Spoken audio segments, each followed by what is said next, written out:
Shalom. Maranatha YouTube சேனலுக்கு உங்கள் அன்போடு வரவேற்கிறேன்.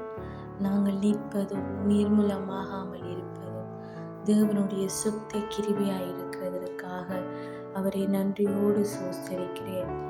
இந்த காலை நேரத்திலும் இந்த 8ஆம் மாதம் 5 நாட்கள் கன்னிமணி போல பாதுகாத்து இந்த 6ஆம் நாளை காண கர்த்தர் கிருபை அளித்ததற்காக அவரை சோஸ்தரிக்கிறேன்.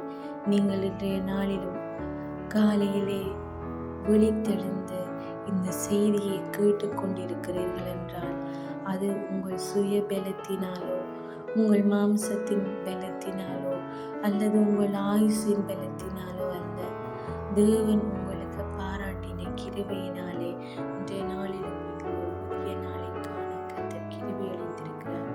வாங்க இன்றைய நாளின் வார்த்தைக்குள்ளாக கடந்து செல்வோம்.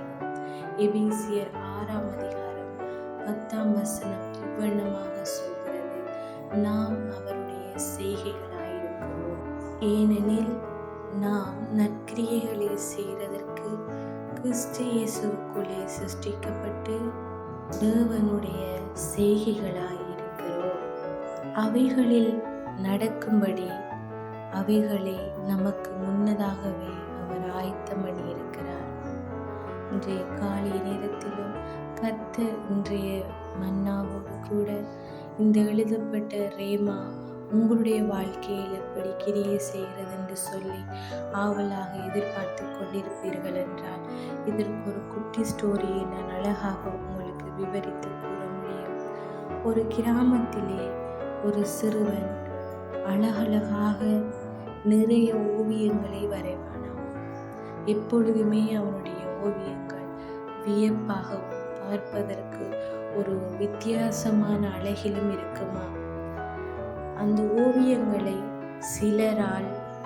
சிலரால் எப்பொழுதுமே ஏற்றுக்கொள்ளாமலும் புறக்கணிக்கப்பட்டதுமாகவே இருக்குமா.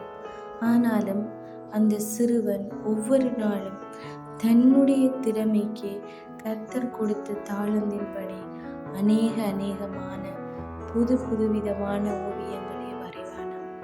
ஒரு நாள் ஒரு அறிவித்தல் விடப்பட்டதாம். அழகான வியப்புக்குரிய மக்களை ஆச்சரியத்திலே ஏற்படுத்துகிற ஓவியங்கள் அதிக விலைக்கு வாங்கப்படும் என்று சொல்லி இந்த செய்தி அவனுக்கு மிகவும் மகிழ்ச்சியாக இருந்ததாம்.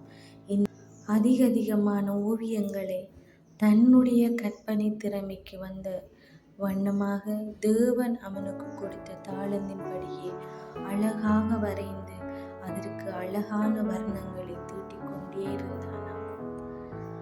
ஆனாலும் இந்த ஓவியத்தை ஜீரணிக்க முடியாத சிலர், இதெல்லாம் ஒரு ஓவியமா, இதெல்லாம் எத்தனையோ லட்சங்கள் பணம் கொடுத்து வாங்குவதற்கு தயாராக ஓவியங்களின் கேட்டகரிக்குள் வருமா என்று சொல்லி அவமதித்து பேசினார்களாம்.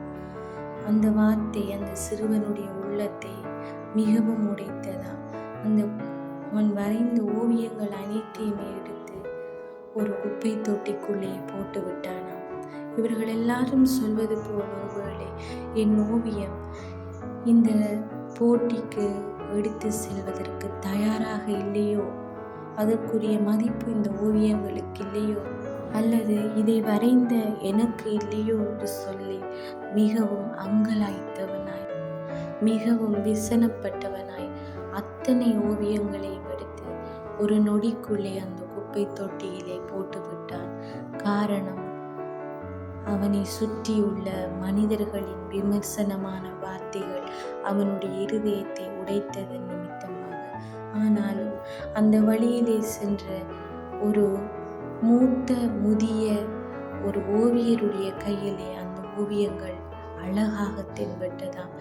இத்தனை அழகாக, இத்தனை கவிவண்ணமாக, இத்தனை ஆழ்ந்த கற்பனையிலே வரையப்பட்ட இத்தனை மதிப்புமிக்க இந்த அழகான ஓவியங்கள் எல்லாம் ஏன் குப்பை தொட்டியிலே போட்டா என்று சொல்லி அந்த சிறுவனை பார்த்து அந்த முதிர்ந்த ஓவியர் கேட்டாராம்.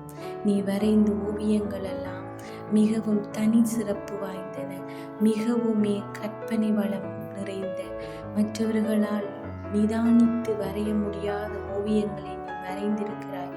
இந்த ஓவியத்தின் பெருமதி உனக்கு தெரியாவிட்டாலும் மூத்த முதியவராயிருந்த எனக்கு இந்த ஓவியங்கள் தெரியும். கட்டாயம் உன்னுடைய ஓவியம் இந்த போட்டியிலே முதலிடத்தை பெறும் என்று சொல்லி அந்த ஓவியர் அந்த சிறுவனை உற்சாகப்படுத்தினார். இதுபோல்தான் இன்றைய நாளிலும் மற்றவருடைய வார்த்தையினாலே நீங்கள் விழுந்த இடத்திலே இருந்து கொண்டிருக்கிறீர்களா? நீங்கள் ஆண்டவருக்கு கொடுக்க வேண்டிய தாளந்துகளை ஆண்டவர் உங்களை எடுத்து பயன்படுத்த வேண்டிய நேரங்களை மற்றவருடைய வார்த்தையினாலே மனமடிவாக்கி கொண்டிருக்கிறீங்களா? ஆண்டவர் உங்களை உற்சாகப்படுத்துகிறார். உன்னை தெரிந்து கொண்டவர் நான், என்னுடைய கிரியைகளை செய்யும்படியே நான் உன்னை அழைத்திருக்கிறேன் என்று ஆண்டவர் உங்களை பார்த்து திடமான ஒரு உறுதியான வாக்குறுதியை கொடுக்கிறார்.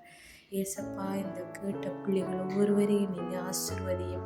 உம்முடைய நற்கிரிகளை செய்யும்படியாய் தெரிந்து கொண்ட பிள்ளைகள் எந்த சாத்தானுடைய வார்த்தையிலும் மனிதருடைய வார்த்தையிலும் மனமடிவாகாத வண்ணம் உமக்காய் தொடர்ந்து கூட நீங்கள் கிருபைகளையும் கேட்ட பிள்ளைகள் சிறுவர் பெரியோர் முதல் கர்த்தராகிய இயேசுவின் வல்லமையுள்ள நாமத்தினாலே ஒப்பு கொடுத்து இவர்கள் ஒவ்வொருவரையும் பிதா குமாரன் பரிசுத்தாவியானுடைய ஆளுகைக்குள்ளாய் ஒப்பு கொடுத்து ஆசீர்வதித்து வாழ்த்து ஜெபிக்கிறேன் ஜீவன் நல்ல பிதாவே, ஆமென்.